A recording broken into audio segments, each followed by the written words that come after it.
Salut à tous les amis, c'est Jimmy. On se retrouve aujourd'hui pour une nouvelle vidéo. On est lundi, il fait beau en vrai Guillaume. On a fait une belle journée. Il fait quoi, 20-23 degrés.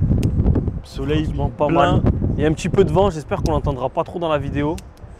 Mais franchement super beau. Bon, moi j'ai pas trop vu la journée aujourd'hui parce que j'ai charbonné dans l'ombre. Où ça? Au bureau? Au bureau, mais le bureau du... Pas de fenêtre. Si, il y a une petite fenêtre, mais c'est le bureau de l'ombre. Là-bas dedans, je rentre, je suis focus. C'est quand je veux parler à personne. Déjà ce matin les amis, j'ai eu rendez-vous avec le gars des impôts. Mal de tête. Je suis resté 1 heure avec lui au moins au téléphone. Qu'est-ce qu'il voulait? Des sous? En fait, ce qui est incroyable en France, c'est qu'ils te réclament des sous alors que tu leur as déjà donné des sous. Tu leur as déjà donné? En fait, ils me réclamaient des trucs. Genre par exemple, ils me réclamaient la TVA de janvier 2024. J'avais reçu une lettre alors que je l'avais déjà été prélevée. Elle avait été prélevée sur mon compte début mars, je crois. Et le courrier, genre, je l'ai reçu le 28 février, un truc comme ça. Bon, bref, donc ça. Et après aussi, si vous voulez, au niveau des impôts, vous avez un impôt qui s'appelle la CFE. On va dire l'impôt de base automatique que vous êtes obligé de payer dans tous les cas, que vous faites des sous ou pas. Dans les sociétés, c'est la cotisation foncière des entreprises. C'est équivalent un peu à la taxe foncière pour les particuliers. C'est en fonction de ton chiffre, c'est en fonction de quoi, le montant? Alors non, ça c'est en fonction de rien du tout par rapport à ça. C'est en fonction de la commune. De la commune. De la commune, de la taille de ton local, de ton activité, tout ça. Après, je ne sais pas exactement comment ils le calculent, mais c'est plus la taille du local et de la commune où tu es. Okay. Donc, moi, là, ici, par exemple, au Spark, c'est 800 € par an que je dois payer. Donc, les premières fois, quand j'étais entrepreneur novice au tout début, je n'étais pas au courant. Donc, j'arrivais en fin d'année, ils me disaient « Ah, tu me dois 800 €. » Donc là, tu n'es pas content, quoi, parce que c'est la fin d'année, tu crois que tu es bien, que tu es à jour. Il aime jamais quand on lui donne des sous. Mais en vrai, qui aime quand on lui demande des sous? Ça n'existe pas. Il faut donner pour recevoir. On ouais, ce que l'on s'aime. Mais quand c'est pas prévu, quand c'est la fin de l'année, en fait, ça arrive au pire moment, cette truc, tu vois. Ouais, je vois. Et du coup, ce que j'ai pu faire, c'est que j'ai pu la mensualiser. Donc, c'est-à-dire un peu comme vos impôts ou votre taxe foncière, par exemple pour les propriétaires ou autres. À l'époque, c'était la taxe d'habitation. Vous pouvez la mensualiser, c'est-à-dire la payer tous les mois. On va dire l'équivalent de 70 € par mois ou 80 € par mois, divisé en 10 fois. Donc là, par exemple, moi, c'est plus 80 € par mois. Pour ne pas la sentir passer en fait. Ok, et ça, elle n'évoluera pas? Non. Si ça, on fait le chiffre d'affaires, elle évoluera pas? Si, ça peut augmenter, je pense, un peu comme la taxe foncière et tout. Et ils calculent chaque année, ouais. Il faut les appeler pour recalculer? Non, après c'est automatique. Et pareil, le prélèvement c'est automatique, il recalcule à peu près au niveau des proratas. Donc là, t'es bon jusqu'à la fin de ta vie là? Ben, en gros, le problème que j'ai eu sur ça, c'est que je payais tous les mois, donc moi je pensais être bien. Je l'ai même appris à mon comptable parce qu'il n'y en avait pas beaucoup. Enfin, mon comptable à l'heure actuelle, il y a une partie de. Enfin, le gars qui s'occupait de notre dossier au cabinet d'expertise, lui, il n'était même pas au courant qu'on pouvait mensualiser la CFE. Okay. Donc il y en a. Je pense, je sais pas si c'est un service nouveau, mais il n'y en a pas beaucoup qui le savent, je pense, entre guillemets. Comment tu l'as su, toi? Moi, je l'ai su quand j'ai dû payer, tu vois. Quand j'ai dû payer, j'ai appelé la dame des impôts, j'ai dit, mais on peut pas, il n'y a pas un système. Ça s'arrange? Ouais, voilà, comment on peut s'arranger? Elle m'a dit, vous pouvez vous mensualiser. Par contre, elle me dit, là, c'est trop tard, mais vous pouvez vous mensualiser pour l'année prochaine. Okay. Donc, en gros, le jour J, quand je l'ai appelé, j'ai dû raquer. Mais pour l'année d'après, j'ai anticipé pour être bien. Et en fait, ce qui s'est passé, c'est que nous, on est passé, à l'époque, on était à Montpellier. Et maintenant, comme vous voyez, on est dans le Gard. Donc, on est entre Montpellier et Nîmes, dans un petit village. Et du coup, moi, j'étais tout le temps prélevé depuis 2 ans. Donc, nous, ça fait 2 ans qu'on a déménagé un peu plus. Donc, je me suis dit, tout est bon, tout est à jour et tout. Et là, ils m'ont réclamé la CFE de 2023. Ils m'ont réclamé 800 € en 2023. Je dis, mais je comprends pas. Donc, je prends un rendez-vous via le site des impôts. Prenez un rendez-vous téléphonique, le gars, il vous appelle. Parce que sinon, à l'époque, c'était l'enfer. Hein. Vous attendiez 1000 ans au téléphone, personne ne vous répondait. C'était une catastrophe, bref. Là, ce système-là, ça, on va dire que c'est bien. On va pas faire que tirer sur l'ambulance, mais c'est assez rapide les rendez-vous. Au bout de 2-3 jours, vous avez un rendez-vous téléphonique. Le gars, il vous appelle, il est assez. En plus, à 11h30, moi, il m'appelait à 11h36, donc c'était bien. Hein, c'était entre midi et 2. Ben, moi, j'ai demandé, tu vois, 11h36. Après, tu pouvais demander à ce que tu veux, le matin à 8h, 9h, midi. Ouais, mais en général, on sait qu'il ferme. Ouais, là, le mec, c'est vrai que j'ai parlé avec lui jusqu'à midi 40, 45. Donc, je me disais, il doit avoir bien faim comme moi, j'ai bien faim. Donc, bref, et il me dit, en fait, le souci qu'il y avait eu avec votre CFE, c'est qu'avant, vous étiez à Montpellier. Maintenant, vous êtes passé à Vestric. Et en fait, vous avez continué à être prélevé sur Montpellier. J'ai dit, mais je comprends pas. vous savez très bien que j'ai déménagé, comment se fait que c'est pas automatique? Il me dit, ben non, c'est pas automatique. Je dis, ben ok, c'est pas automatique, mais pourquoi vous continuez à me prélever alors? Au moins, tu sais, la mensualisation, elle n'est pas automatisée. Mais eux, c'est des ouf. En gros, tu continues à payer quand même. Ouais, voilà. Tu peux être mort qu'ils vont te continuer à payer. Bref, donc moi, c'est ce que je me suis dit dans un premier temps. J'ai dit, quand même, c'est incroyable, tu vois. Donc, du coup, il me fait les manips pour supprimer la mensualisation de Montpellier, parce que je suis plus là-bas.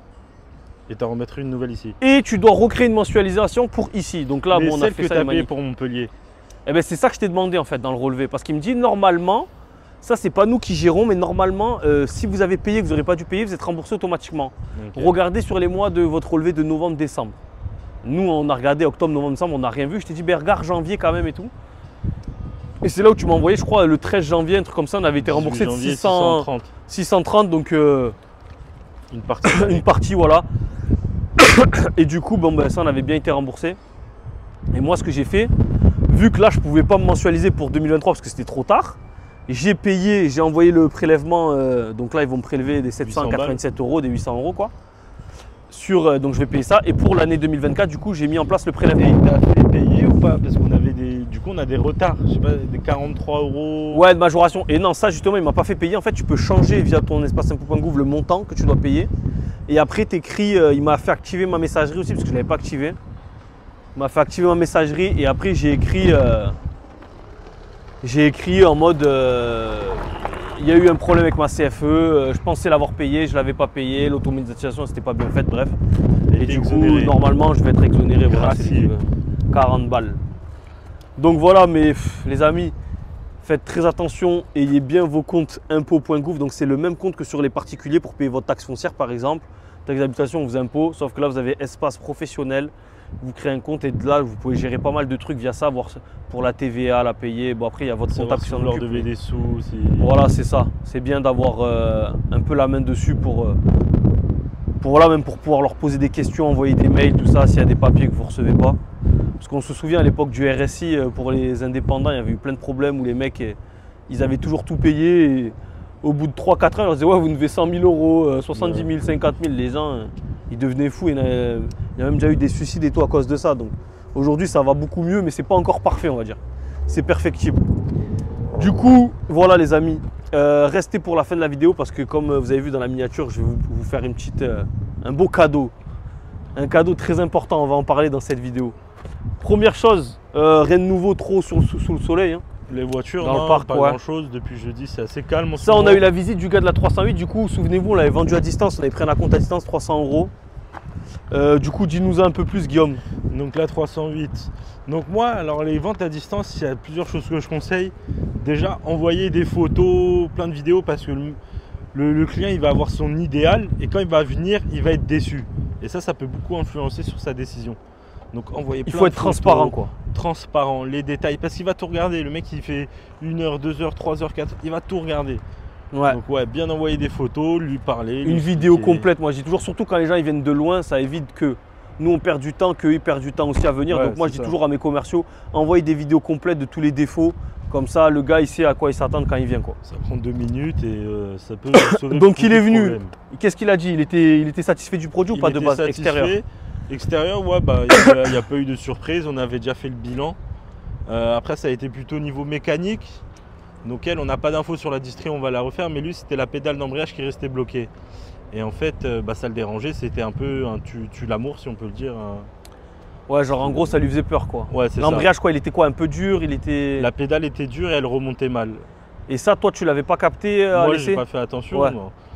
Mais lui, comme il a bien testé, et donc ouais, si ça restait comme ça, il avait peur de refaire des frais dessus et ouais, et il voulait pas la tranquille. Du coup, on a vérifié avec nos mécanos d'où ça pouvait venir le problème. Et en soi, le disque d'embrayage est bon, il patine pas, mais ça va être au niveau de la butée. La butée la butée qui est HS. Qui est HS. Ok. Donc bon, après butée d'embrayage. On a pu trouver une solution avec le client. Il paye la pièce et nous on lui offre la main d'œuvre comme ça. Comme ça tout le monde est content, ça évite qu'on fasse sauter la vente. C'est ça, ça évite qu'on perde trop d'argent. Voilà, exactement. Puis si c'est en gros si le client ce qu'il réclame c'est valable, c'est-à-dire que c'est vrai, réel et qu'il n'en fait pas des tonnes. Parce que des fois il y a des gars qui disent ouais l'embrayage il est mort alors qu'il est encore bon. On peut lui montrer une facture de 20 000 km, il va chipoter. Pour Voilà, ça c'est hors de question, on ne prend pas en charge. Mais là, si on l'a fait vérifier par nos techniciens et qu'ils nous disent qu'en effet, l'embrayage partie sur deux qui il est défaillant, ok. Donc voilà, il faut savoir un peu, pas courber les chines, mais se mettre à la place du client et faire le nécessaire pour pas faire casser la vente. C'est ça.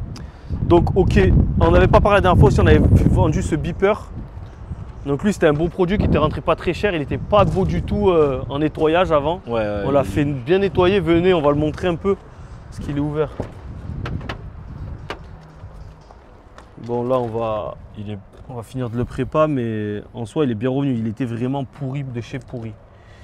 Donc du coup, est-ce qu'on peut ouvrir là ou pas? Petit utilitaire, voilà, qui a des kilomètres, donc... Ça c'est la cloison. Ah, la cloison qu'il y avait? Ouais. Ah oui, qui était là? Ouais, c'est une cloison fait main et... Ouais. Pas foufou quoi. Qu'est-ce qu'on va faire, ça? On va l'enlever ou on va le laisser? Ouais, le client il va se débrouiller. Il va se débrouiller, il a dit? C'est un bricoleur, ok. Donc ça c'est l'avantage avec les gens qui achètent ces utilitaires là, c'est que souvent c'est des professionnels, les mecs qui sont un peu manuels. Je trouve qu'ils sont beaucoup moins chiants que des clients lambda en fait. C'est comme le Sprinter, il avait plein de projets d'enlever à l'intérieur. Il y avait il y avait tous les caissons et tout. Exactement, il s'est dit je vais enlever ça, je vais repeindre ça, je vais faire une plaque là. C'est ça, parce qu'en fait les utilitaires souvent les gens ils le personnalisent par rapport à leur activité. C'est ça. Donc là peut-être que si ça appartenait à un électricien, lui il avait besoin de plein de cases pour mettre, je sais pas moi, plein d'outils, plein de pièces. Et lui c'était un gars qui vendait des coffres forts. D'ailleurs il nous a fait un petit cadeau. Ouais. Il nous a offert un espèce de petit coffre fort.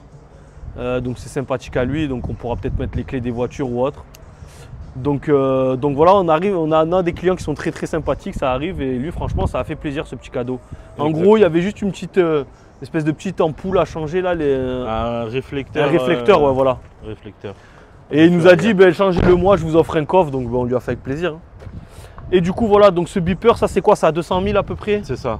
200 000 km, donc ça on l'a bien vendu, c'est pas resté longtemps. Sur le papier c'était un chantier facile on va dire. Mais ah ouais, purée. On a eu une emmerde.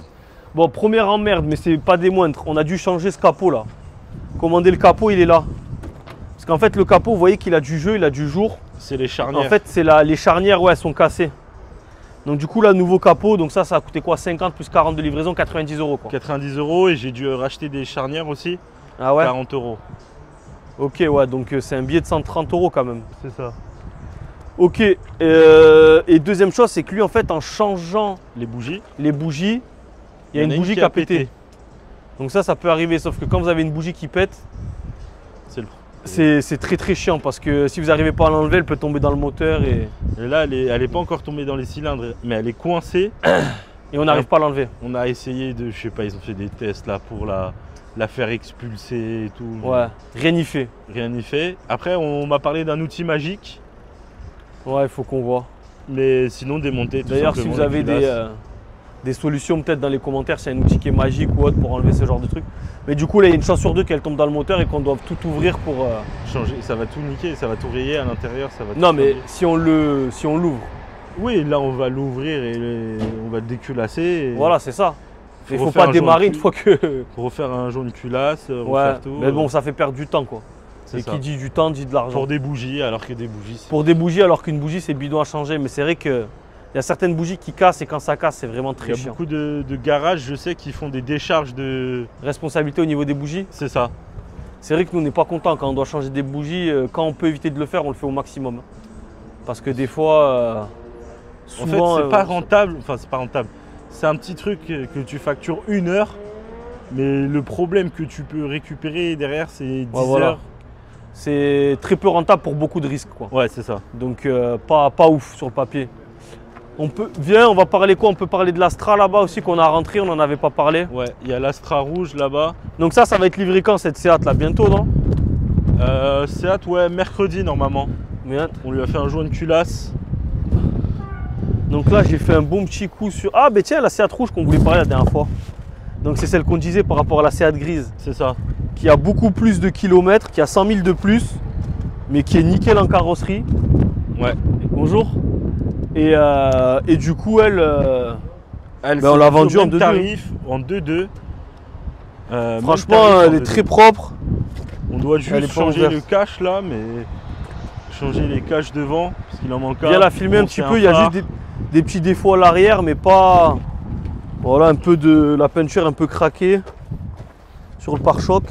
Bon, c'est pas une FR, hein, c'est Non, ouais, voilà, c'était un jack. stickers. Mais franchement, très propre à enfoncer. Et elle, on l'a vendu le même prix que l'autre à 100 000 km de moins, mais beaucoup plus rapidement en plus. Ouais, beaucoup plus Parce que rapidement. l'autre, elle est vraiment pas très belle sur le côté. Ouais. Et ça y jouait beaucoup, ouais. Donc voilà, elle est là, on vous l'a présentée. Donc elle vendue, l'autre vendue, 308 vendue, la 206cc vendue, coccinelle aussi, les clients ils sont venus la tester. Elle était vendue du coup, mais elle était pas. Non, c'est pas qu'elle était non roulante, c'est qu'il n'avait pas testé, c'est ça? Non, il l'avait testé et en fait c'est un jeune couple, sauf qu'il y avait une durée de dépression d'air sur les freins qui était, Ah, elle freinait mal, ouais. qui était fendue. Du coup, quand on appuyait sur la pédale, ça freinait hyper mal, hyper dangereux. Et Donc, il le voulait client, la a dit, tester avant. Moi je la prends, mais il faut que ça soit une voiture normale, quoi. Ça, elle va être livrée pareil fin de semaine, je crois. fin de semaine. Ouais. Ok, donc là, petite pépite que j'ai acheté, Opel Astra, les amis. Si je dis bien de tête, je crois que c'est une 2012 ou 2013. Elle a 160 000 km. Donc là, je l'ai acheté chez un de mes fournisseurs, 2000 €, donc c'est gratuit. Mais en fait, quand je l'ai démarré, elle faisait un bruit de fou. J'ai jamais entendu ça, T'as déjà entendu ça, non? jamais de la vie. Ça fait Une locomotive. ouais. Non, une cocotte. Je sais pas si vous voyez les cocottes minutes là qui Exactement. sont prêtes à exploser là. Franchement, j'ai pris le risque de l'acheter. Je pensais que c'était la pompe à eau qui était HS, donc je l'ai fait dépanner. J'ai pas pris le risque de rouler avec, hein, je vous mens pas. De toute façon, c'était impossible de ça, rouler on roule avec. Donc j'ai payé, je crois, 150 € le dépannage ou un peu moins, parce que c'était quand même loin, c'était à 1 heure de route. On me l'a ramené, donc franchement, qu'est-ce que t'en penses? Toi, viens, file la main un peu. Bon, après, Elle est ça, propre c'est en carrosserie. Ça se vend bien. Hein. L'intérieur est pas mal. C'est Elle une est 5 très portes. propre en carrosserie. Une voiture à ces tarifs-là, on va dire ça vaut entre 4 et 6 000.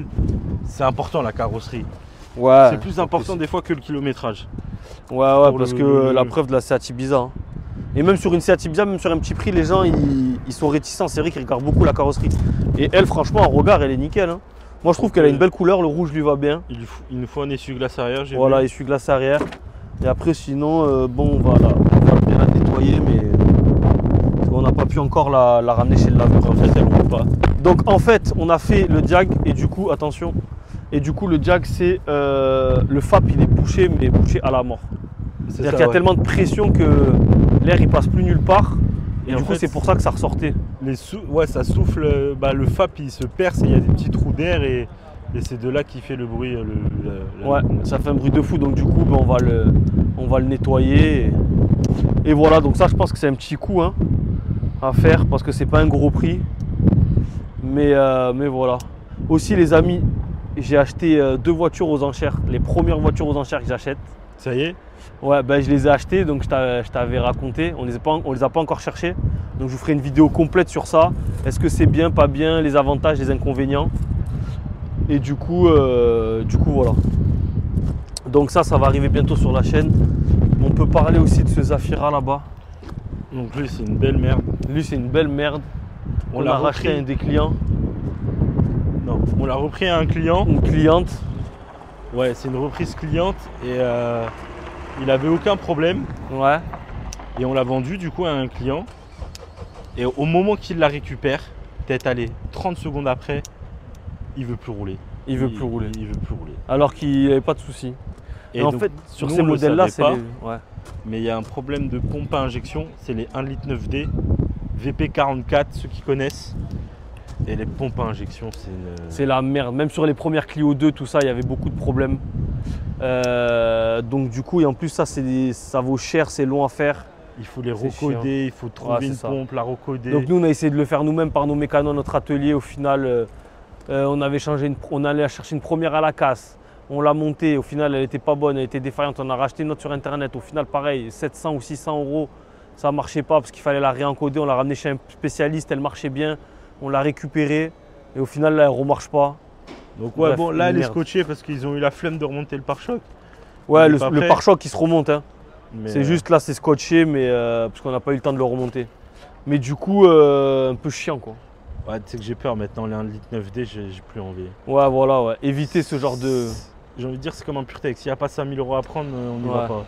Éviter, ben, c'est un peu ces mêmes modèles-là. Il y a des 1,9D là-dessus, même sur le Kangoo qu'on a là-bas. Là, tu sais.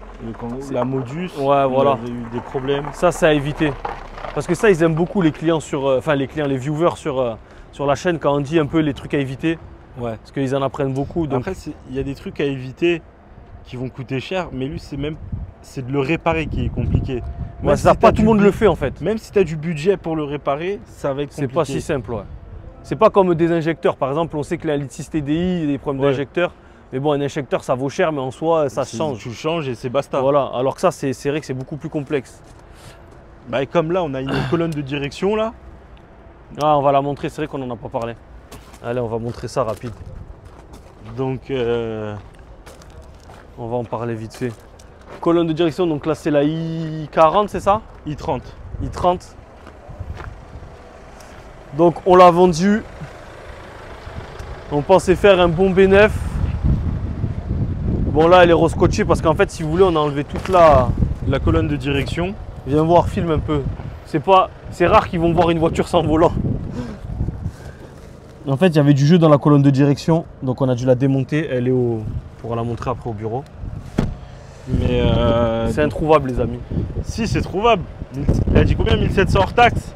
C'est trouvable chez Hyundai, 1700 € hors taxe. J'avais envie de pleurer quand il m'a dit ça. Et le problème, c'est que vu que ça, c'est des voitures, quand je vous dis, les gars, vendez des voitures. Avance pas un peu parce que je pense que tu vas entendre le bruit du moteur, mais top. Vendez des voitures qui sont facilement trouvables en pièces détachées à la casse et tout, c'est pas pour rien, c'est pour ces choses-là. Hyundai i30, il y en a très peu, vous en trouvez très peu à la casse, très peu de pièces détachées sur internet.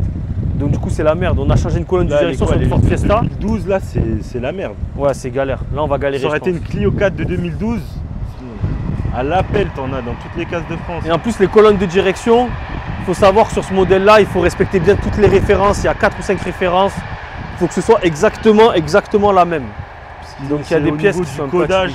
Ils ont fait les mêmes pour les i40, pour les Tucson, mais c'est au niveau du codage qu'il faut respecter parce que ça se recode après. Voilà, c'est pas, je sais pas moi, c'est pas comme des injecteurs, il y a des codes, mais tu vois, c'est plus générique, on va dire. Mais là, c'est vraiment galère, quoi. Donc du coup, c'est pas comme un contacteur tournant, quoi. Contacteur tournant, c'est la pièce qui se trouve derrière le volant, vous la changez, vous retrouvez la même, c'est pas galère, mais là, il y a plein de variantes et de différences. Viens, on va leur montrer leur petit cadeau qui les attend. Tu sais que j'ai charbonné là-dessus. T'as galéré? Votre petit cadeau, ben, déjà nous, en soi, on a mis combien de temps à le mettre en place ce truc? 4 ans, mais on a fait plusieurs versions. Non, mais nous, on vient de le faire depuis peu. Ouais. Donc pendant 4 ans, les gars, on a perdu 4 ans de notre vie à travailler sans. C'est une catastrophe, je vous dis la vérité. Donc, le document que je vais vous offrir, c'est un document qu'on a créé, que notre nouvel employé, donc mon beau-frère Mickaël, a créé. Et c'est ce document-là. Franchement, ça ne paye pas de mine, mais ce document-là, il peut vous sauver la vie. Enfin, il va vous aider dans tous les cas.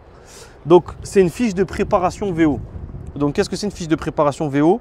Donc, regarde, on va filmer. Ça rassemble tous les éléments de la voiture. Donc, par exemple, nous, c'est une Ford Fiesta. Tu as la plaque, tu as l'année, le vendeur qui l'a vendu, le mécano qui la prépare, le contrôle technique, s'il est fait, s'il a à faire, s'il y a une contre-visite. Donc là, par exemple, on peut voir qu'il y a une contre-visite. Donc, il faudra penser à la truc. La livraison, vous pouvez le noter si elle a été vendue. Donc, nous, bon, là, on ne l'a pas noté. C'est pas rempli à 100%.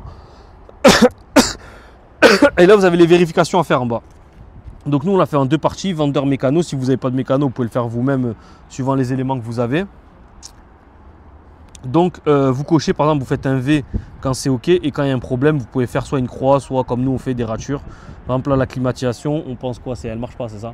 Il faut qu'on regarde, soit un problème de climatisation, de recharge. Elle ne refroidit pas, quoi. Voilà, donc là, le chauffage, il marche, le klaxon, OK, le lève-vitre, le frein à main, il y a le pare-soleil. Donc là, vous avez tous les éléments. Tout plein de petits détails que des fois, vous ne regardez pas. Mais c'est sûr. C'est sûr, même nous, quand on n'a pas cette feuille, qu'on va acheter une voiture, on ne regarde pas tout ça. Voilà, on va oublier. On va oublier peut-être leurs phares, les poignées, les ceintures, les avertisseurs. Là, au moins, vous avez tout ça, vous êtes sûr de rien oublier, les amis. Exactement. Vous êtes sûr de rien oublier.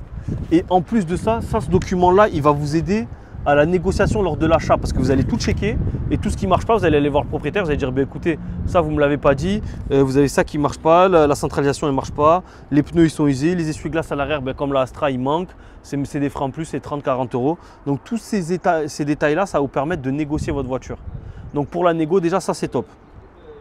Après, pour la partie suivi mécanique, vous avez l'autre côté. Donc nous, on a les mécanos. Donc là, vous avez distribution, tout ça. Donc eux, ils font un autre truc, les mécanos, c'est que quand c'est une croix noire, c'est que c'est OK. Et quand c'est une croix rouge, c'est qu'il faut faire. Donc distribution, on doit la faire, la révision, la courroie d'accessoires, on doit faire des pneus, l'éclairage, le vérifier. Et après, sinon, tout le reste, c'est bon. Et après, vous marquez sur le côté les observations. Donc voilà, là, on marqué quoi? Distri, courroie d'accessoires, le soufflet de cardan avant droit, les 2 feux à l'avant, tout ça. Et après, les travaux effectués et les travaux effectués. Donc là, vous voyez, nous, on vous a pris un exemple de voiture où il y avait pas mal où elle était bien chargée. Comme ça, c'est assez parlant. Mais on marque tout ce qu'on fait. Et après, à côté, vous pouvez marquer tout ce qui a été fait. En bas, vous pouvez marquer le temps passé du mécano pour calculer votre rentabilité au max. Lui, le nombre de litres utilisés. Et après, vous validez à la fin par un essai routier s'il est bien valide et tout. Donc ça, en soi, quand tu le vois, on dirait que c'est un truc de merde. C'est con. C'est con. Mais ça change, ça gagne du Mais temps, ça change la gagne vie. de l'organisation. Nous, pendant 4 ans, on travaillait sans.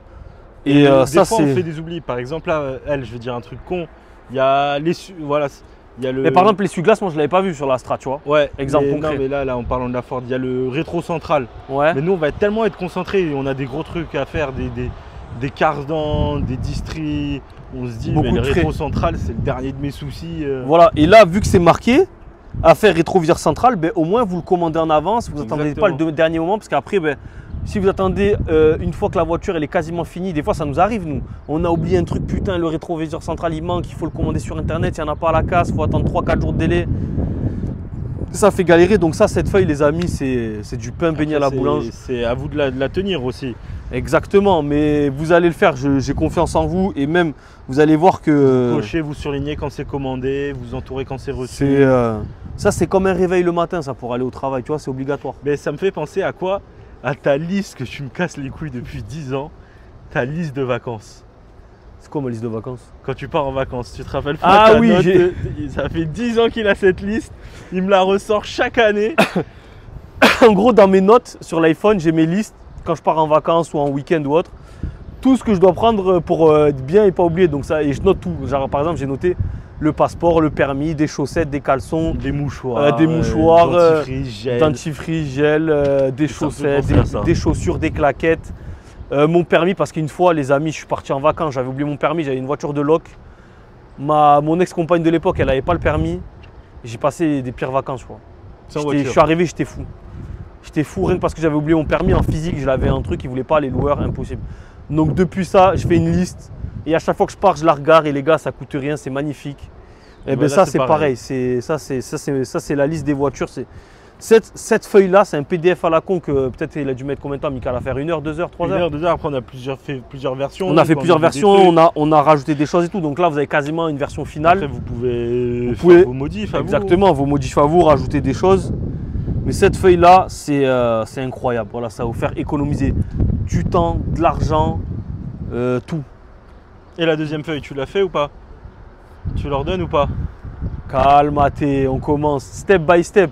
Plus tard, tu vois ce que je veux te dire? Restez abonné. Et voilà, restez abonné petit à petit, les cadeaux vont arriver. Ça me fait plaisir, ça c'est gratuit. Parce que moi je vous dis, je déteste la paperasse. Ça, je ne l'aurais jamais fait de moi-même seul parce que ça me saoule. C'est comme nos affiches, on les a fait nous-mêmes. Voilà, c'est ça, on pourra vous envoyer pas mal de modèles. Donc là, je vais vous mettre un lien, je vais vous le mettre dans la description de la vidéo. Je vais vous le mettre dans les commentaires, comme ça vous le trouvez, vous cliquez. C'est moi qui ai fait la page, les amis, parce que je passe du temps sur YouTube à créer toutes ces conneries de comment vous pouvez faire pour envoyer un mail, que je vous envoie le PDF automatisé, tout. Enfin, on croit que c'est un truc bidon, mais quand tu connais pas, ça, tu passes un temps de fou. Donc les gars, dites-moi dans les retours, dans les commentaires si j'ai bien fait le truc. Franchement, j'y ai passé au moins 24-48 heures là-dessus. Donc du coup, voilà, vous rentrez juste votre mail. Vous allez recevoir un message de confirmation et normalement, dans les 5-10 minutes, vous allez recevoir le PDF par mail. Et vous descendez tout en bas du mail, il est en bas en pièce jointe, vous cliquez dessus, vous l'enregistrez. On vous a enlevé le logo parce que bon, nous on a mis notre logo, vous pourrez mettre votre logo. On vous a fait une feuille générique. Donc voilà, ça n'hésitez pas les amis, je pense que c'est un des seuls outils qui est gratuit et qui peut vraiment te faire gagner de l'argent.